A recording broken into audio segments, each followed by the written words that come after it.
बिस्मिल्लाहिर्रहमानिर्रहीम। अस्सलाम वालेकुम नाज़रीन, आप यूट्यूब चैनल देख रहे हैं। मैं इमरान खान हूँ। एक और वीडियो सोशल मीडिया पे गर्दिश कर रही है और क्लेम किया जा रहा है कि हांगकांग में मरीम नवाज़ साहिबा क्योंकि वापस आ रही हैं तो शायद हांगकांग कब आया था, तो हांगकांग में मरीम नवाज़ साहिबा को ओवरसीज़ पाकिस्तानियों ने इस वीडियो के मुताबिक मुबैना तौर पर घेर लिया, को नारेबाजी की है और उन्हें तनकीद का निशाना बनाया।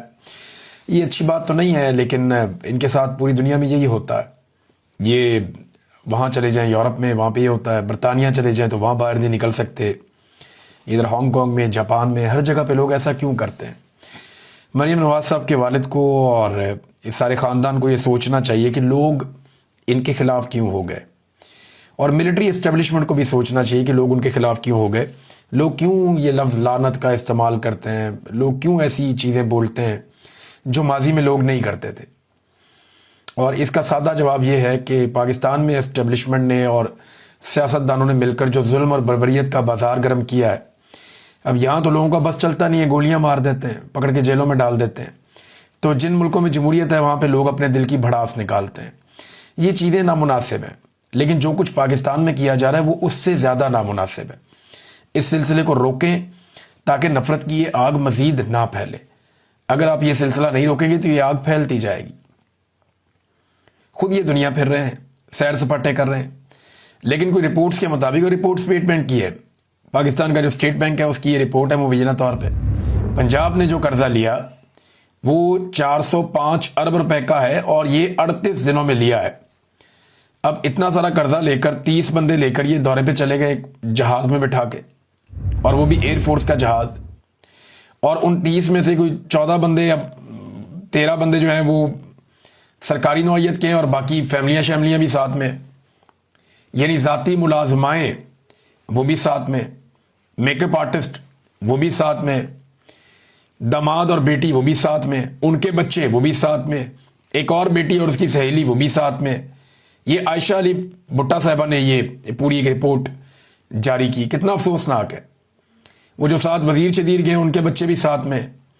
तो यहाँ पे तो लटरम पटरम सारे ही जा रहे हैं। पाकिस्तान का कर्जा बढ़ता जा रहा है और इनकी अयाशियां बढ़ती जा रही। ये रिपोर्टें अगर आप देखें तो इनके मुताबिक तो आपको यही समझ आती है। पंजाब ने 38 दिनों में 405 अरब का कर्जा लिया है। खैबर पख्तूनख्वा 21 अरब का कर्जा लिया। कितना फर्क है देखें आप। सिंध 16 अरब और बलूचिस्तान 13 अरब का। और हालात इनके ये हैं, इनकी अयाशियां ख़त्म नहीं हो रही और कर्जों के ऊपर ये अपनी हुकूमतें चला रहे हैं। इसमें एक और चीज़ मैं आपके सामने रख जाता हूँ। जापान में इन्होंने दौरा तो किया, बड़ा सरबराह मुमलिकत वाला दौरा किया, वो जहाज़ इस्तेमाल किया जो वज़ीर आज़म इस्तेमाल करता है, वो प्रोटोकॉल इस्तेमाल किया जो वज़ीर आज़म करता है, लेकिन इज्जत इनको वज़ीर आला वाली भी नहीं मिली, स्टेट गेस्ट वाली इज्जत भी नहीं मिली जापान में। ये प्राइवेटली घूमते रहे इधर उधर, फिर पुलिस को बुलाया तो पुलिस ने इनको और ज़्यादा महदूद कर दिया। और पाकिस्तान का टोटल कारनामा क्या है? जो जापान में एक्सपो लगी है जिसको देखने के लिए ये लाओ लश्कर के साथ गए थे सारे एंजॉय करने, टोटल कारनामा पाकिस्तान का ये है वहां पे कि नमक का एक स्टॉल था पाकिस्तान का बस, जिस पे करोड़ों रुपया इन्होंने लगाया हुआ। एक स्टॉल नमक का पाकिस्तान ने लगाया कि नमक से बनी हुई चीजें। यहाँ पे खेवड़ा की कौन है ना, दुनिया की बड़ी कानों में से एक सबसे बड़ी, यहाँ खेवड़ा के अंदर नमक निकलता है। तो यहाँ पिंक सॉल्ट निकलता है, पूरी दुनिया में ये हिमालयन सॉल्ट के नाम से बेचा जाता है। आप कहीं भी यूरोप में चले जाएं, अमेरिका में, बरतानिया में, आपको पिंक सॉल्ट मिलता है। ये पाकिस्तान का है, खेवड़ा से ये निकलता है। तो इससे बहुत सारी आइटम्स भी बनती हैं, लैंप्स बनते हैं, दीगर चीज़ें बनती हैं, फनपारे बन जाते हैं, ईंटें बनती हैं इनसे। तो बड़ी खूबसूरत चीज़ें इससे बनाई जाती हैं। वो जो नमक है ना, उसका एक स्टॉल पाकिस्तान ने लगाया हुआ था बस जापान में, और कुछ भी नहीं। ये इनकी वहाँ पर टोटल कारकर्दगी थी। अब इस वक्त पाकिस्तान में सूरत हाल क्या है, मैं 2 चीज़ें आपके सामने रखूंगा। एक तो आटा पाकिस्तान में मज़ीद महंगा हो गया। मुझे ये खबरें नहीं करनी पड़ती थी, ना मुझे आदत है खबरें करने की, लेकिन मेरे बहुत सारे दोस्त जो करते थे वो करना छोड़ गए, तो मजबूरन मुझे ये खबर देनी पड़ती है। जब वो ये काम दोबारा शुरू कर देंगे तो मैं ये काम छोड़ दूंगा। वो कह रहे हैं जी मुल्क भर में आटा मज़ीद महंगा हो गया। 20 किलो के थैले की कीमत में 217 रुपये तक का इजाफा हो गया। यानी आप ये समझ लें लगभग 11 रुपये किलो आटा मजीद बढ़ गया है, और ये गुज़िश्ता चंद दिनों के अंदर हुआ है। और आटे की कीमत में एक बहुत बड़ा इजाफा हुआ, और इसकी एक और वजह यह कि गंदम की कीमत में भी इजाफा हुआ है। गंदम की जो फी मन कीमत है वो 2200 रुपये से बढ़ के 2800 रुपये हो गई है। ये पाकिस्तान की मीडिया ने इसको रिपोर्ट भी किया है। यानी 20 किलो का आटे का थैला जो इमरान खान के दौर में 1100 रुपए का था, बड़ा रोला पड़ा हुआ था, अभी ये और महंगा हो गया है। और अभी जो इसकी कीमत में इजाफा हुआ वो 217 रुपए का हुआ है, जबकि गंदम का रेट भी बढ़ गया है। जब किसान गंदम बेच रहा था ना, जब गंदम किसान के पास पड़ी हुई थी, तब इस हुकूमत ने किसान से बदला लिया कि हमें वोट क्यों नहीं डालता। तो किसान से बदला लेते हुए हुकूमत ने गंदम जो किसान को पड़ती थी 3000 रुपए में, उसकी कीमत कम करके 2200 रुपए कर दी। बेचारे किसान ने अपना नुकसान के अंदर गंदम बेची, 2200 रुपए मन के हिसाब से गंदम किसान ने बेची हुई है।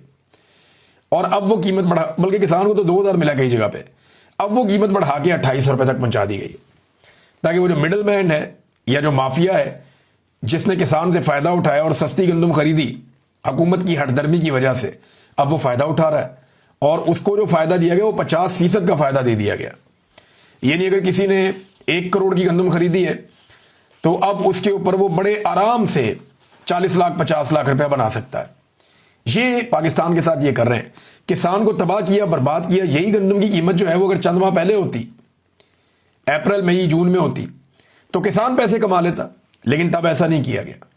तब गंदम को सस्ता सस्ता सस्ता किया गया।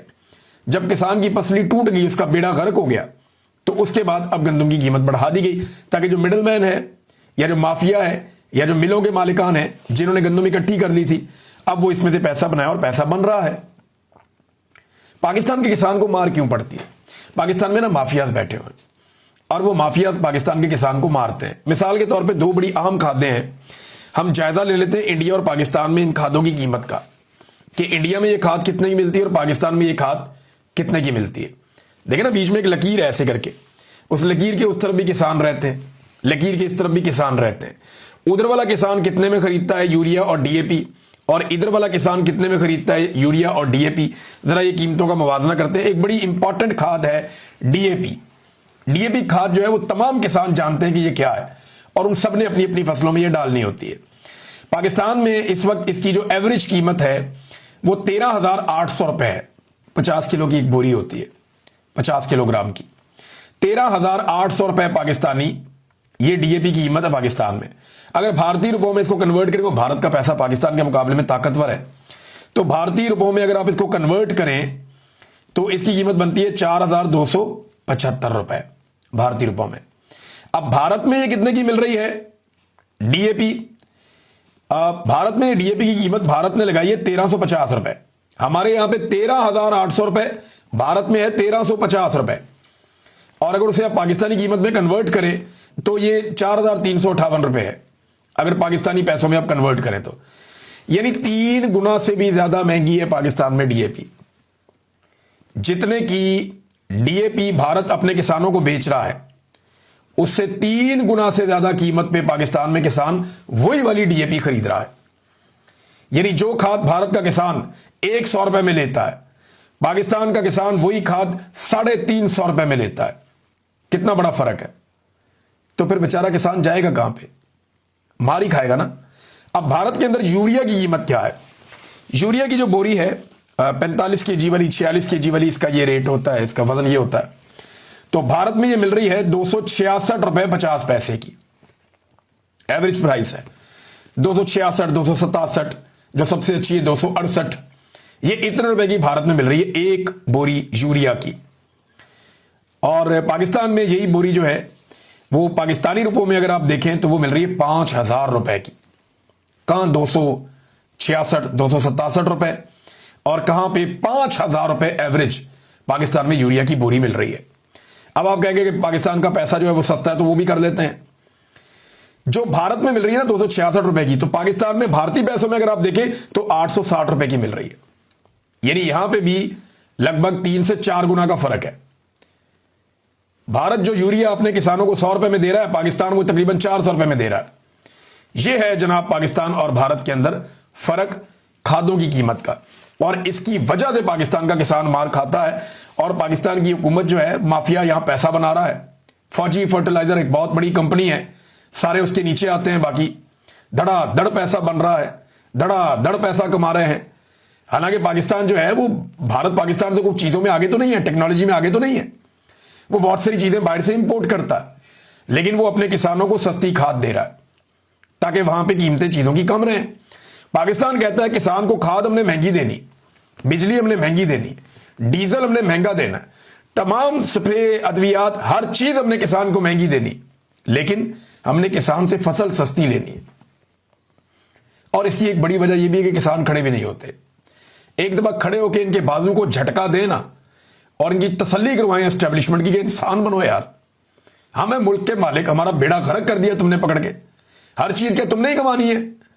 तो ये पाकिस्तान के किसानों को भी खड़ा होना पड़ेगा जैसे भारत के किसान खड़े हो जाते हैं।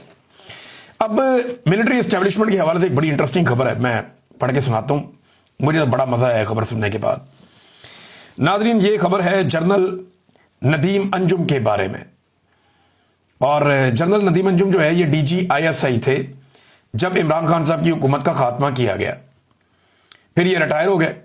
इनकी भी एक्सटेंशन की ख्वाहिश थी जो अधूरी रह गई, रिटायर हो गए DG साहब, और आजकल इनका कोई पता नहीं है किधर है। लेकिन इनके दौर में मुझे जबरी तौर पे लापता किया गया, अरशद शरीफ इनके दौर में शहीद हुए, इनके दौर में इमरान खान साहब को गोलियां लगी, इनके दौर में जो है वो पाकिस्तान तरीके इंसाफ का रजीम चेंज कर दिया गया। तो जनरल नदीम अंजुम साहब कोई बड़े मकबूल आदमी पाकिस्तान में नहीं। लेकिन मजे की बात यह है कि PTI हो गई या जमहूरियत पसंद हो गए, वो इनको गालियां दें, बुरा भला कहें तो बात समझ आती है। अब कैप्टन सफदर इनके खिलाफ हो गए।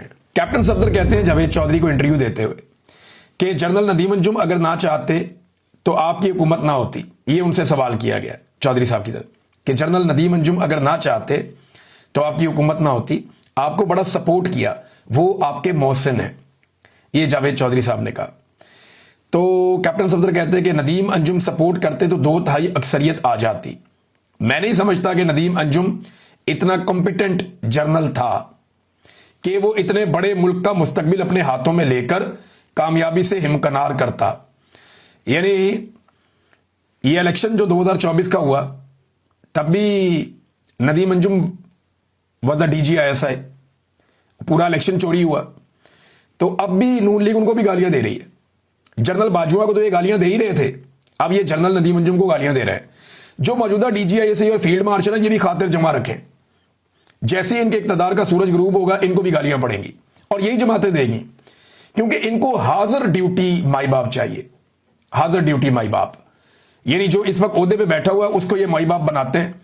जनरल नदीम अंजुम के बारे में ये चू नहीं कर सकता था कैप्टन सफदर और बाकी लोग, लेकिन जैसे ही जनरल नदीम अंजुम गया अब उसको भी गालियां दे, जनरल बाजवा को भी गालियां दे।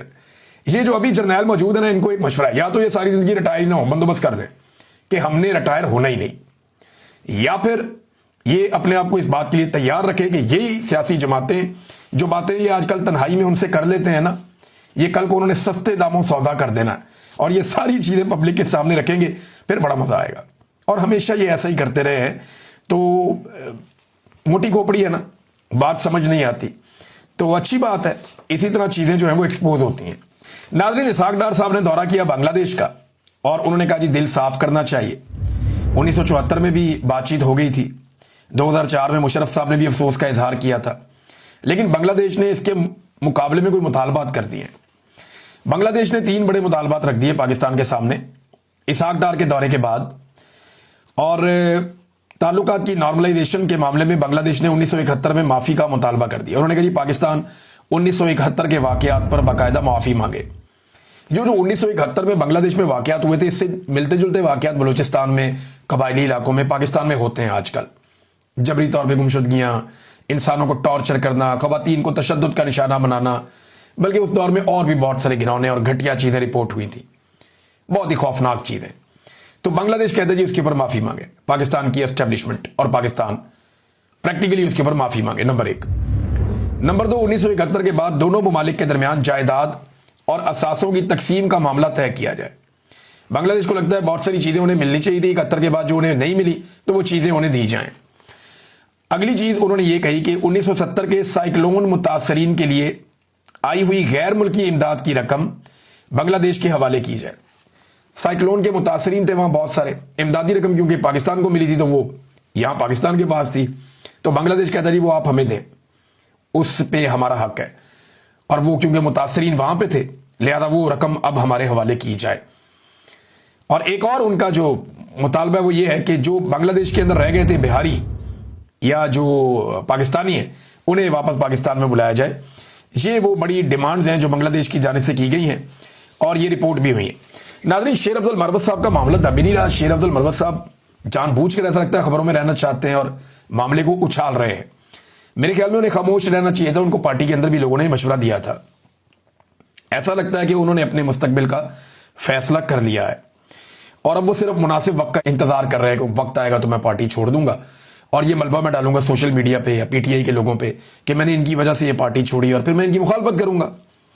अब फ्रस्ट्रेशन ऐसी है कि वो कई मरतबा अपने लेवल से नीचे गिर गए। एमएनए है ना, मेंबर कौमी असम्बली है, साबिक मुबैना तौर पर वो जज भी रहे हैं शायद, तो उन्हें अपने लेवल से नीचे नहीं गिरना चाहिए। नीचे जाने वाली जो गुफ्तगू है वो उन्हें नहीं करनी चाहिए, लेकिन वो कर रहे हैं। इस वक्त ऐसा लगता है कि उनकी ज़हनी हालत मियाँ नवाज शरीफ साहब से मिलती जुलती हो गई और वो बड़ी तकलीफ में है। देखें, मरवत साहब को ये बात समझनी पड़ेगी कि उन्हें जो भी मिला इमरान खान के तुफैल मिला, दिया तो अल्लाह ताला ने, लेकिन इमरान खान के साथ जब तक लोगों को लगा कि वो वफादार हैं तब तक उन्हें लोगों ने बहुत इज्जत दी। लेकिन उन्हें एक बात और याद रखनी चाहिए कि इमरान खान सोशल मीडिया नहीं देखते। इमरान खान ने शेर अफजल मरवत को सोशल मीडिया की वजह से नहीं निकाला। सोशल मीडिया तो सारा का सारा शेर अफजल मरवत के हक में था। पहले इमरान खान ने शेर अफजल मरवत को निकाला, फिर सोशल मीडिया ने शेर अफजल मरवत के बारे में नेगेटिव सोचा और जब शेर अफजल मरवत साहब ने लगातार ऐसी जुबान इस्तेमाल की और ऐसी चीजें की जिससे इमरान खान साहब सच्चे साबित होते चले गए। देखिए, ये डिसीजन इमरान खान ने लिया था, ये पॉपुलर डिसीजन नहीं था। इमरान खान की पार्टी भी नहीं चाहती थी शेर अफजल मरवत को निकाला जाए, सोशल मीडिया भी नहीं चाहता था शेर अफजल मरवत को निकाला जाए और शेर अफजल मरवत साहब भी पार्टी में रहना चाहते थे। लेकिन इमरान खान वो पहले आदमी है जिसने ये फैसला किया कि शेर अफजल मरवत को पार्टी से निकाल दो। इमरान खान साहब ने शेर अफजल मरवत से मुलाकातें बंद कर दी और शेर अफजल मरवत साहब को पार्टी से निकाल दिया। उस वक्त तो सोशल मीडिया शेर अफजल मरवत के साथ था, लेकिन फिर हमने देखा, देखते ही देखते शेर अफजल मरवत साहब ने बहुत सारे ऐसे काम किए कि इमरान खान साहब का फैसला पाकिस्तान तहरीक इंसाफ के सोशल मीडिया को और जो आम सोशल मीडिया पाकिस्तान का, चाहे वो ओवरसीज है चाहे पाकिस्तान में है, उन सबको लगना शुरू हो गया कि इमरान खान ने वो देख लिया था जो हमने नहीं देखा और फिर वो भी शेर अफजल मरवत पर तनकीद करना शुरू हो गए। और मरवत साहब ने इमरान खान साहब को वक्त के साथ साथ बदकिस्मती से दुरुस्त साबित किया है। अभी उन्होंने एक दावा कर दिया दोबारा से, मरवत साहब ने, उन्होंने कहा जी कि ये जो इमरान खान साहब के अकाउंट है इनसे जो कमाई होती है इसका हिसाब किताब नहीं देते जो सोशल मीडिया को हैंडल करने वाले लोग हैं, जिसमें वो जबरान इलियास साहब हैं, अजहर मशवानी साहब हैं या बाकी लोग हैं, कि जनाब इमरान खान साहब का जो सोशल मीडिया है उसके जरिए से जो कमाई आती है ट्विटर से, यूट्यूब से, इधर उधर से, फेसबुक भी है, बाकी अकाउंट्स भी हैं, तो ये जो कमाई आती है इस कमाई का कोई हिसाब किताब नहीं लिया जाता। ये उन्होंने एक दावा कर दिया। अब इस पे जो है वो अजहर मशवानी साहब ने इसका जवाब दिया है और वो ये कहते हैं कि मैं ये बात क्लियर करना चाहता हूं कि इमरान खान या तहरीक इंसाफ का सोशल मीडिया का कोई अकाउंट या प्लेटफॉर्म मोनेटाइज्ड नहीं है। मोनेटाइज ये होता है कि उसमें पैसे नहीं आ सकते, उस पर इश्तिहारात नहीं चल सकते। लिहाजा इमरान खान या तहरीक इंसाफ के सोशल मीडिया का कोई भी अकाउंट मोनेटाइज नहीं है। इन अकाउंट का मकसद इमरान खान का पैगाम फैलाना है, ना कि पैसे कमाना। फिर अजहर मशवानी साहब कहते हैं कि मैंने शेर अफजल नामी शख्स को जवाब ना देने की पॉलिसी अपना रखी है और 8 फरवरी के इलेक्शन से पहले से लेकर अब तक, लेकिन आज जवाब इसलिए दे रहा हूं क्योंकि इसने इमरान खान के सोशल मीडिया अकाउंट्स के हवाले से झूठ बोला है। शौकत बसरा साहब ने भी एक शेर अफजल मरवत साहब को चैलेंज कर दिया। उन्होंने कहा जी कि पार्टी से निकलने के बाद मरवत साहब एक एजेंडे पे हैं और चैलेंज ये है कि अगर वो वाकई पठान है, उन्होंने पठानों की बहुत तारीफ की और ये कहा कि अगर वो वाकई पठान है तो इमरान खान की दी हुई सीट छोड़कर इलेक्शन लड़े, अगर ये काउंसलर बन गया तो मैं सियासत छोड़ दूंगा। तो ये एक बहुत बड़ा चैलेंज है शौकत बसरा साहब का, लेकिन मुझे नहीं लगता कि शेर अफजल मरवत साहब ये चैलेंज कबूल करेंगे, ना उन्हें करना चाहिए, क्योंकि वो अच्छी तरह जानते हैं कि इस वक्त सिचुएशन क्या है खैबर पख्तूनख्वा में। इमरान खान को छोड़ के इलेक्शन लड़ना तो ये बड़ा खौफनाक काम हो जाएगा, ये तजर्बा उन्हें नहीं करना चाहिए। एक और नाजरीन खबर है और वो खबर वजारत मवासलात के हवाले से है। इमरान खान के दौर में ये वजारत मुराद सईद के पास थी। ये वो वाहिद वजारत है जिसमें 1 टके की करप्शन ही निकाल सका। मुराद सईद ने बड़ी ईमानदारी के साथ अपनी वजारत चलाई है, बल्कि मुझे जब आखिरी दिन था प्राइम मिनिस्टर का, वहां पे जो फौजी अमला होता है, जो प्राइम मिनिस्टर के साथ एक MS होता है, एक डिप्टी MS होता है, ये लोग बैठे हुए थे। इन्होंने मुझे खुद यूनिफॉर्म वाले लोगों ने बताया, उन्होंने मुझे बताया कि अगर कोई हीरा था तो वो ये था मुराद सईद। मैंने कहा जी कैसे? मैं और अरशद शरीफ दोनों वहां पे थे, शायद एक दो और लोग भी थे, कोई गवाही दे देगा शायद। तो उन्होंने कहा जी कि ये वो आदमी है जिसने अपनी वजारत में से पानी की एक बोतल भी नहीं पी, और इसने करप्शन को बिल्कुल अपने आसपास हर जगह पे जीरो किया, मुराद सईद। तो बहरहाल मुराद सईद के बाद फजलुर रहमान साहब का बेटा आया उस वजारत में, और अब उस वजारत में एक इंक्वायरी हो रही कि पीडीएम के दौरे हुकूमत के दौरान वजारत मवासलात में अरबों रुपए के घपलों का इंकशाफ हो गया। ये पीडीएम का दौरे हुकूमत शुरू कब हुआ? ये अप्रैल 2022 में इमरान खान साहब की हुकूमत खत्म होने के बाद मुराद सईद की जगह पे मौलाना फजलुर रहमान साहब के बेटे को लाकर उससे सीट पे बिठाया गया। अब एस्टेब्लिशमेंट डिवीजन ने बताया कि जनाब यहां पे भर्तियां की गई हैं बड़ी गैर कानूनी तरीके से, और ये जो भर्तियां की गई हैं इसका सिलसिला शुरू हुआ और अगस्त 2023 तक जारी रहा, जब तक ये लोग हुक्मरान रहे। तो इन्होंने दबा के भर्तियां की हैं, और 4 मुख्तलिफ किस्म की शिकायत हैं जिनमें अरबों रुपए की बेज़ाब्तियां और घपले किए गए हैं वजारत मवासलात में। और ये फजलुर रहमान साहब का बेटा मौलाना असद, मेरे ख्याल में फजलुर रहमान साहब को दबाने के काम आएगा ये केस। अगर ये इंक्वायरी आगे हुई भी तो फजलुर रहमान साहब या उनकी फैमिली के ऊपर करप्शन का कोई केस तब तक नहीं चल सकता जब तक कि उनके एस्टेब्लिशमेंट के साथ ताल्लुकात ठीक हैं। तो एस्टेब्लिशमेंट को करप्शन से कोई सरोकार नहीं है, वो इन केसेस को सिर्फ अपने फायदे के लिए इस्तेमाल करते हैं कि वक्त आने पर ये सनद रहे और बवक्ते ज़रूरत काम आए। फजलुर रहमान साहब जैसे आदमी को हाथ में रखना एस्टेब्लिशमेंट के लिए बहुत ज़रूरी है। अब तक के लिए इतना ही, अपना ख्याल रखिएगा, अपने चैनल का भी। अल्लाह हाफ़िज़।